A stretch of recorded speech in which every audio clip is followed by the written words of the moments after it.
So we're going to talk about extropianism. Extropianism is a late 80s, early 90s collective or group. It actually started as a mailing list. And then there were a bunch of sort of tech cults in the 80s and 90s with names like the Extropians, there were a bunch of these guys. And then more recently, there's a lot of this. You'll hear these terms like rationalist, post-rationalist, effective altruism, existential risk, long-termism, they sometimes say.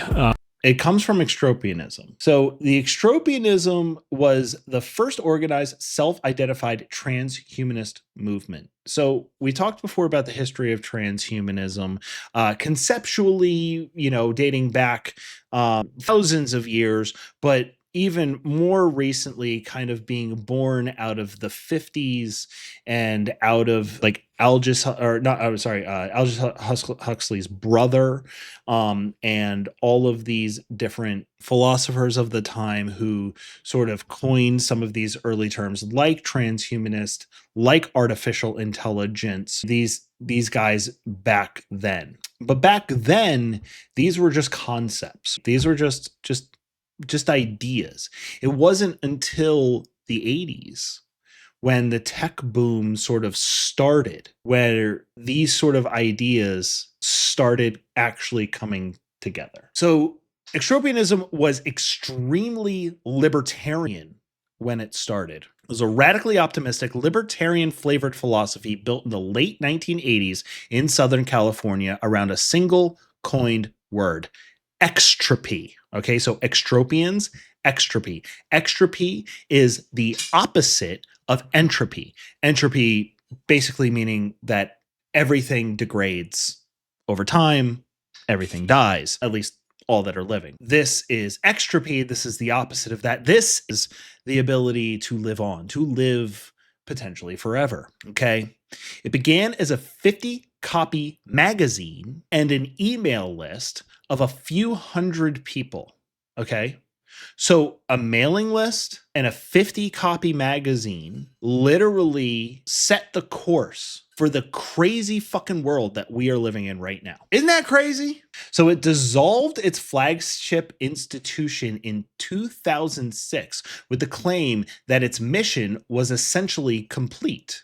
That claim was, in a sense, correct. The ideas it incubated, perpetual progress, the defeat of death, intelligence augmentation, mind uploading, anti-stagnation, and techno-libertarian exit, are now the working assumptions of a larger part of the tech elite backed by Andreessen Horowitz, OpenAI, Google, Jeff Bezos, Peter Thiel, and the Saudi Sovereign Wealth Fund. Did you get that?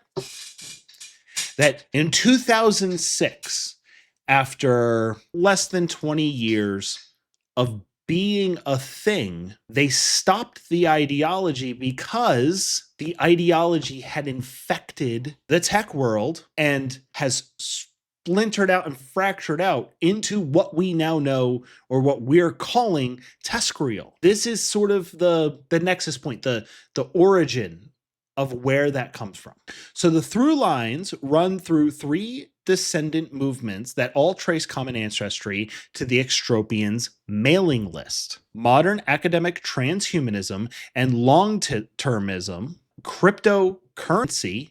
That's right, because the Extropians were actually in bed with the alleged group that created Bitcoin. Or today, its clearest public vehicles are effective altruism, Mark Andreessen's techno-optimist manifesto, the billionaire longevity boom, and the framing of the AGI race itself. So thinking back on that video that we just watched of Jaron Lanier, where he's talking about it just being software. When you really break it down, it's just software. It's not really a ghost in the machine. It's software that we may not understand, and it may do things that we would, like we've always done with things we don't understand. We've framed them in a way that is kind of esoteric, but maybe rooted in something that we may be able to closely approximate what it is. But the AGI race, well, that may be manufactured. I'm not saying it is manufactured. I'm saying it may be. Later in our society, just tracing back to these ideologies. Isn't that interesting? So, Extropy was coined in January of 88 by Tom W. Bell, writing as T.O. Morrow, tomorrow, and defined by Max Moore. That is a name that you need to remember because we are going to talk quite a bit about Max Moore today. My more recent live streams, you know the term TESCREAL at this point. Extropianism is E, not the EA, that's effective altruism, the E. Optimism as an engineering project. The first organized transhumanist movement, a libertarian, super optimistic crusade to reverse entropy through reason, technology, and the conquest of death. The second letter of TESCREAL and the social network where the whole bundle was incubated.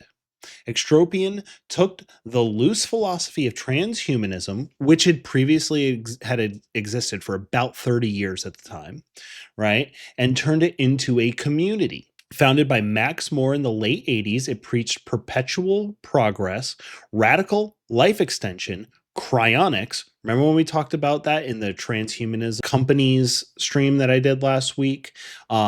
Max Moore actually owns the cryonics lab that like Peter Thiel and all these dudes are going to have their bodies frozen. Yeah. So cryonics and near religious faith that intelligence could fight back the universe's slide into disorder. Its mailing list and conferences gathered a roster of future power players. Marvin Minsky, Ray Kurzweil, Julian Assange. Yeah, Julian Assange. He was part of the Extropians. Because he was a hacker in the 80s. I forget his hacker name, but he was like a prolific hacker in the 80s and was definitely part of this group. People don't realize that. Nick Bostrom, Hinson, Yudkowsky, and even Jeffy Eppy, our boy Jeffrey Epstein. That's right. Critics argue this was the incubator where academic transhumanism fused with Silicon Valley libertarianism and seeded nearly every movement that followed. A libertarian actually has two distinct sub-ideologies within them, but I would argue that there's a third, and that is like this tech libertarianism. And that's why you see that all these guys who gave all this money to Donald Trump also gave money to Biden, not like funding their side. They're funding whatever's going to get them and their tech dreams ahead, because none of this works without like government funding, deep pockets. The war on entropy. The name is the whole thesis. Extropy was coined as the conceptual opposite of entropy, like we said before. The physical law that everything tends towards disorder, decay, and death. Extropians proposed the intelligence and technology could push the other way, towards more order, more energy, more life, more capacity without limits. Entropy was not destiny, but an enemy to be defeated. If I'm going to be honest with you, it doesn't sound half bad. Like these guys actually had a pretty good, like, albeit an idyllic version of like what they saw the world becoming, but they saw that things were coming, and to be perfectly honest with you, if I didn't come into all of this through transhumanism, particularly modern transhumanism, which is really eugenics 2.0, which is batshit crazy, and if I came in on entropy or extropianism, I'd maybe get on board with this, because it's actually not that bad. The reframed optimism as a duty rather than a mood, where transhumanism made the abstract claim that humans should be improved, extropianism supplied the attitude. A self-described super optimism that treated aging, stupidity, scarcity, and death as solvable problems and treated despair as a kind of cowardice. It was transhumanism with a flag, a creed, and a clubhouse. In fact, it was, and I've kind of called the Extropians more like the outreach for transhumanism. And that is in a lot of ways what it was. It was that. It was the outreach. They were doing like email and stuff in the early 90s. They were doing magazines, or like zines really, which if you're old like me, you know what those are. Extropianism matters less for its doctrines than for its guest list. So the Extropians mailing list in the 90s gathered AI pioneer Marvin Minsky, futurist Ray Kurzweil, that's the guy who, coined the term the singularity, a young Julian Assange, philosopher Nick Bostrom, economist Robin Hanson, and teenage Eliezer Yudkowsky, who wrote If Anybody Builds It, Everybody Dies, and the financier Jeffrey Epstein. It was, critics argue, the social network where academic transhumanism fused with Silicon Valley libertarianism. Yes, Jeffrey Epstein. Like, people think of Jeffrey Epstein from like early 2000s to now, but dog was in the game, bro. Dog was in the game. He was in the academic game as far back as late 70s, early 80s. So, yeah, this is, if you make content and you're only talking to 300 people and you think that you don't have any influence, this motherfucker had 300 people on a mailing list and changed the fucking world forever. Not saying for the good, but the influence was there. So from this milieu, the rest of Chesquirrel grew. Yudkowsky carries its memes into singularitarianism and rationalism, Bostrom into long-termism, Hansen into the rationalist blogosphere, Emilie P. Torres and Timnit Gebru argue extropianism was the institutional bridge that carries the whole ideology, and they contend its eugenic assumptions. So what I did last night was, there were, I think, like 20 issues or something of the Extropian magazine. I mean, these things, they're a little dense. They're talking about like nanotechnology and transhumanism and cryonics and all of these different, like at the time, like future technologies. They're talking about VR. They're talking about AI.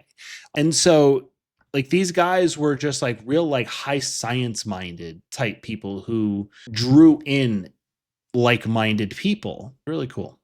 So again, like I urge you all to go to the AI cult. I'm not going to read this whole page to you. So we got some of these people here though. Max Moore, who we're going to talk about, born Max O'Connor, changed his name to signal perpetual self-improvement.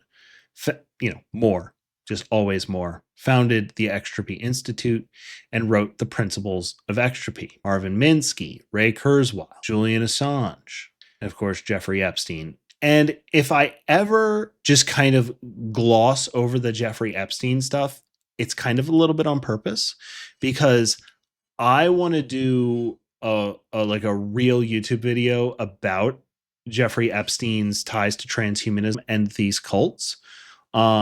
But I still have a little bit more research to do because, believe it or not, it's actually pretty difficult to get a lot of stuff from the 90s with regards to Jeffrey Epstein. And of course I have web and I have all of the documents in there, and there's some stuff in there, but I'm going to have to do a lot more research that's outside of the Epstein files.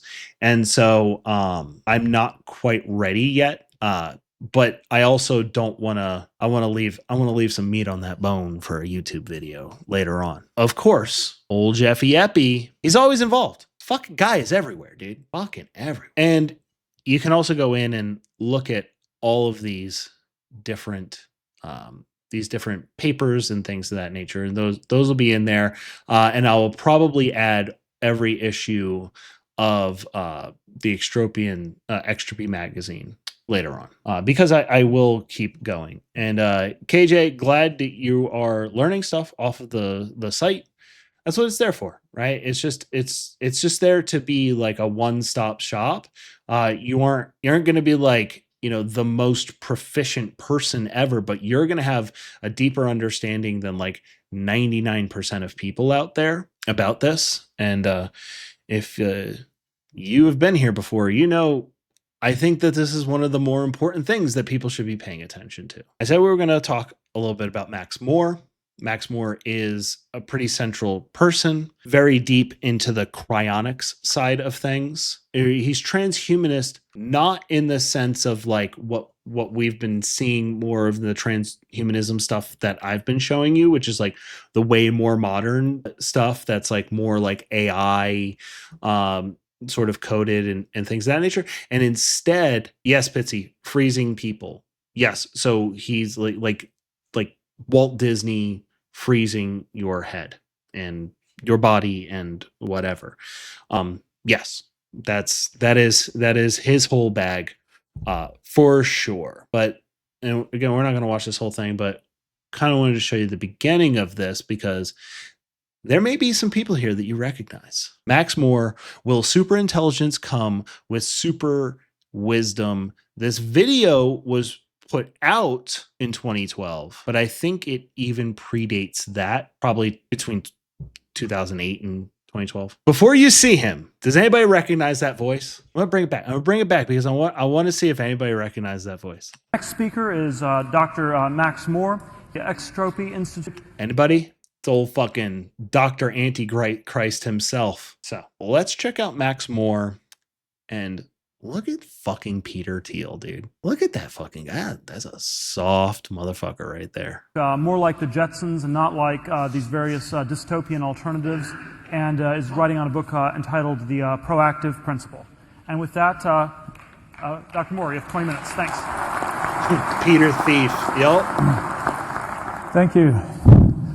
Since because of the limited time, I'm going to start speaking at a normal rate, and then I'll increase super exponentially until I'm going at a very high rate. Yeah, he's Peter Thiel is JD Vance's creator for sure. JD Vance, awfully quiet as a vice president, honestly. Like a little too fucking quiet, if you ask me. Fortunately, Ray has a device he's hidden in the audience which will increase your perceptual speed at the same time. The main focus of my talk, it's hard to pick a little focus, but I decided that what I want to talk about was the fact that we may achieve superintelligence in the form of cognitive intelligence does not necessarily mean that we will achieve wisdom or super wisdom. I think everybody here is familiar with the phenomenon where somebody highly intelligent, perhaps even yourself, has made some stupid choices.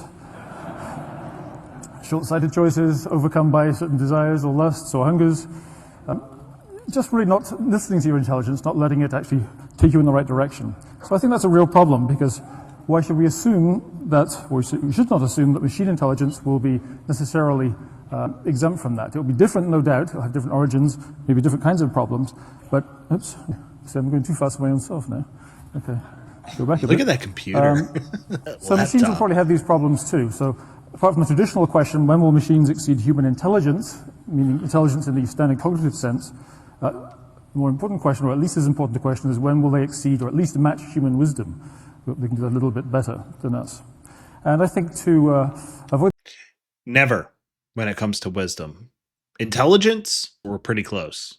At least for most people. We're pretty close. We're right there. But intelligence, wisdom, the collective of your experiences and the things that you cannot learn in a book. Wisdom, Clankas can't fucking experience. So wisdom never comes with it. That's my theory. I mean, a set of qualities including mindfulness, which again, you can be highly intelligent but not very mindful. You may not really be paying attention to what your reason is telling you, what data there are out there and inside. I mean, everything he's saying is that intelligence isn't everything. Intelligence is not everything. And if you've ever known somebody who is insanely smart but super fucking autistic, then you know what that means. Like, it's not everything. It also means creativity, because you can be very sophisticated analytical analysis without necessarily being creative. And also, if you want to see all the options and make a wise choice, I think you have to also be able to generate lots of alternatives. Objectivity. Or it's like the famous thing where it's like, Einstein, as brilliant as he was, could like barely tie his own shoes. Right? Same thing. AWC, you're super autistic. I'm super ADD, narrow, spicy as fuck. So I'm with you. We're in good company. Something which we can never really completely reach, but we can approximate using principles. And of course, cognitive capability, just your ability to use your intelligence to actually solve those problems. And then what I'm calling extropic conation, I really just mean good intention, if you like, to put it very simply. And then various kinds of social, environmental, institutional support. Even if you're very smart, very wise yourself, it may be difficult to make the wise decision if everybody around you is pushing you in one direction, feeding you certain kinds of information, rewarding you for certain kinds of behavior. Certainly an issue you do within large corporations. Anyway, just to kind of give you a little bit of an idea of who this guy is, because what he did was he started Alcor, the world's leader in cryonics. Okay, established in 1972. So he actually, I don't think he started it, but he is the owner and operator of Alcor. And this is a big transhumanist cryonics, like you die and they put you into like actually, you know what? Let me pull this up because I was watching this last night actually. Max Moore on Theo Vaughn, of all things, 3 years ago. It was actually like a really good video. If you're going to be at Alcor, you're on your deathbed, right? Their team is there. And this is what they do immediately. And this is at Alcor, which is this place. Equation that tells you that if you drop 10 degrees C in temperature, your metabolism will slow down by 50%. So if you can get down 3 lots of 10 degrees, so you've slowed down to a half, a quarter, an eighth of the speed, which means you've got 8 times as much time to transport the patients. Wow. That's why they cool organs when they're transporting them too. So you want to get them cold quick. Yeah. So here they've arrived at the Alcor facility. The surgeon has been called in. And I'm assuming this is a whole body patient. They're going to open up the chest in what's called a median stenotomy, basically just cut open the chest. Okay. They're going to access the major blood vessels of the heart. So still working on the surgery part. So this is all taking place above freezing. It's important to understand. We haven't gone below freezing at this point. So here they're connecting up, these tubes are basically connecting up the patient's vascular system, the blood vessels, to a pump and chiller system. What we're going to do over the next several hours under computer control is to pump out as much of the blood and intracellular fluid as we can. And then you can see basically the perfusion machine that's doing the pumping. It's going to take as much blood and other fluids as possible and replace it with a kind of a medical grade antifreeze. Okay. And do you save the blood and stuff that you pull out? No, we don't need to save that. That's something that's easily replaceable. We do that all the time, even today. So we're replacing it with a medical, no, that's me talking about it. Okay, good. So the medical grade antifreeze, or cryoprotectant as we call it. We actually use the same cryoprotectant that's being used in research right now for human organ cryopreservation. Now, we talked about how people try to donate the organs and you have to get them from here to whatever state the person's in, hopefully in time. And a lot of them don't make it in time. And so we lose tens of thousands of people every year because they can't get the organs in time. So the goal is, and this is very relevant to what we're doing, and there's a lab right here actually in California that does this, not too far away. The goal is to take organs and cryopreserve them just like we do, hold them down at extremely cold temperatures. You can keep them for months or years if necessary. Keep them in a hospital bank and then rewarm them. And then as the patient needs them, they're right there. You don't have to worry about transporting them. You could save many tens of thousands of lives a year. Think about it though. Alcor Labs opened in 1972. This interview was 3 years ago, so 2023. That is quite a long time. And they're not really there yet with the science of it, is what it sounds like. Maybe they are now. But a lot of people like Peter Thiel and Sam Altman and, a lot of these just familiar faces, they are customers or going to be customers of Alcor. And so, it's pretty wild. Pretty wild stuff. So this is Extropian magazine, summer 1990, issue 6. And so you can see some of these, so what they're writing about in here. The thermodynamics of death, neurocomputing part 3. They do a lot of like nanotech stuff. There's forums and letters to the editor and book recommendations and just like shit for fucking nerds. The transhumanist taste.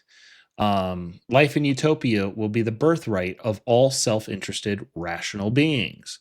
It's like, to be honest, a lot of this stuff is really not that crazy. When like these are just like really smart people that are just like kind of thinking about theoretical futures. It wasn't so serious. It wasn't like a business of this at the time. These guys weren't like the richest most influential people in the world. These were just people who were talking about theoretical science and how this theoretical science could change humanity. And as a thought experiment, what there's nothing wrong with that in my personal opinion. Now, sure, there's some stuff going on here when it comes to ideology and things of that nature, but like, again, it's still really early.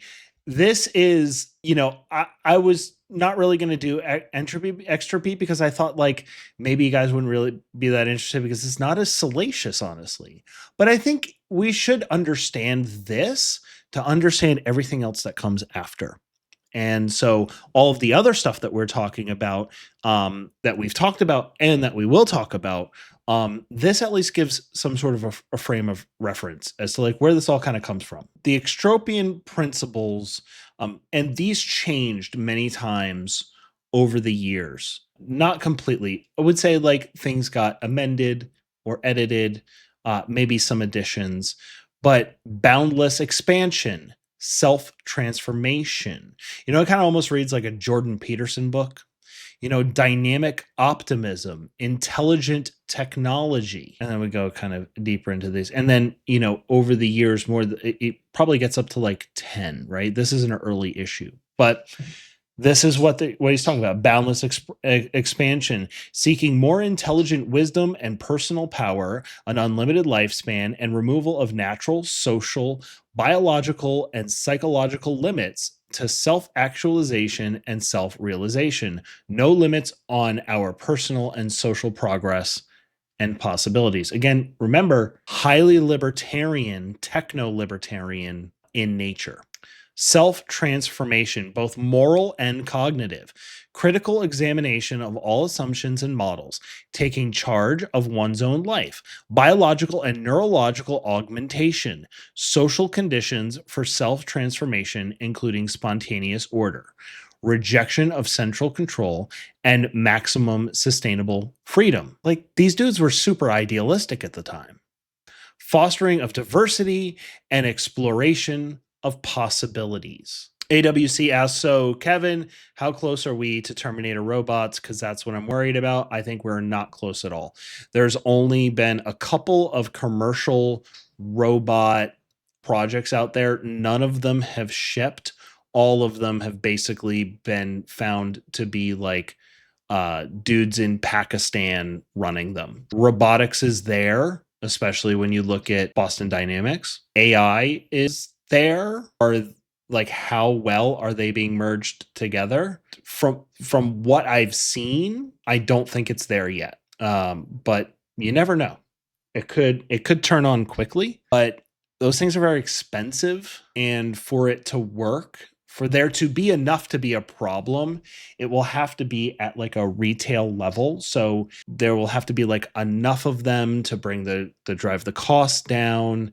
I just don't know if the economics of it really work out when it comes down to like AI driven autonomous robots. I don't know if at scale the economics of it works yet. And so theoretically, yes, all the components are there.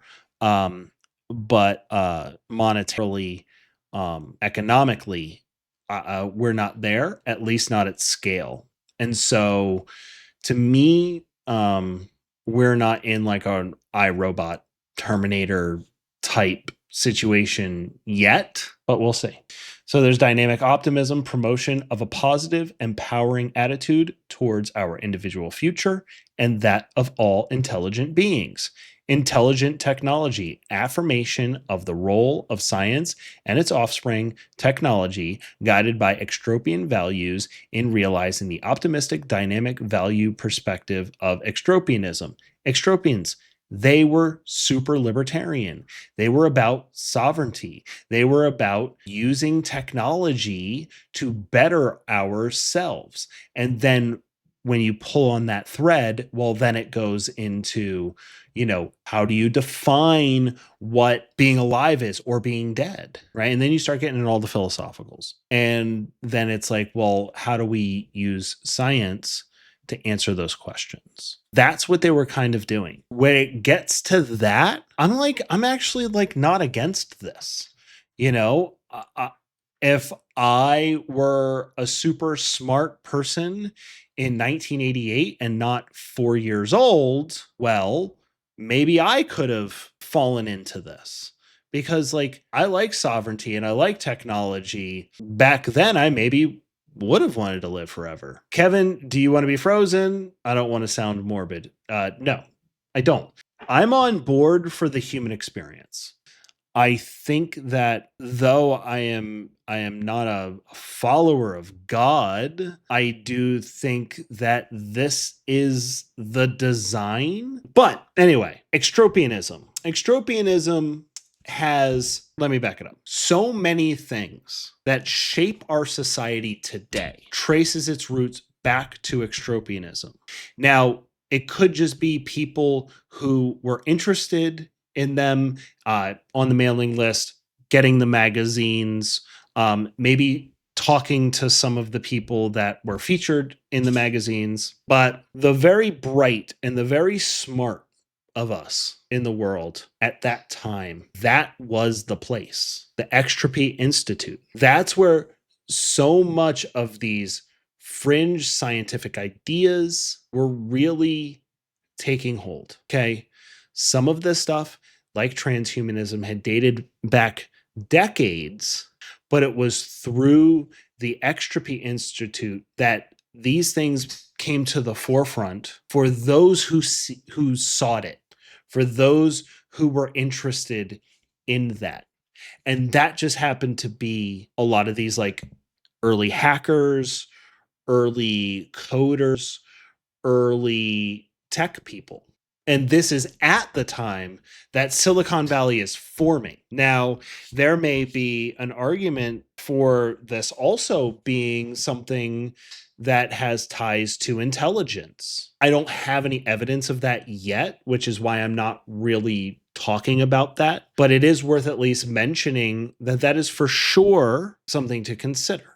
And hopefully, as more and more information comes out there, we can learn more, and we can see how much of our intelligence actually is at play with all of these different ideologies, cults, things of that nature. What we do know is that all of these companies, like run by the Elon Musks and the Sam Altmans and the Mark Zuckerbergs and the Jeff Bezoses of the world, all started with government contracts. Largely, at least with our social media, they were, private offshoots of failed government programs that were there to control us. And so, of course, our intelligence agencies, particularly the CIA, have involvement for sure. And maybe extropianism had organically branched out into all of these ideologies. Maybe some of these offshoot ideologies were nudged a little bit and fed to become some other things. And maybe there's a battle for which one wins, but who knows?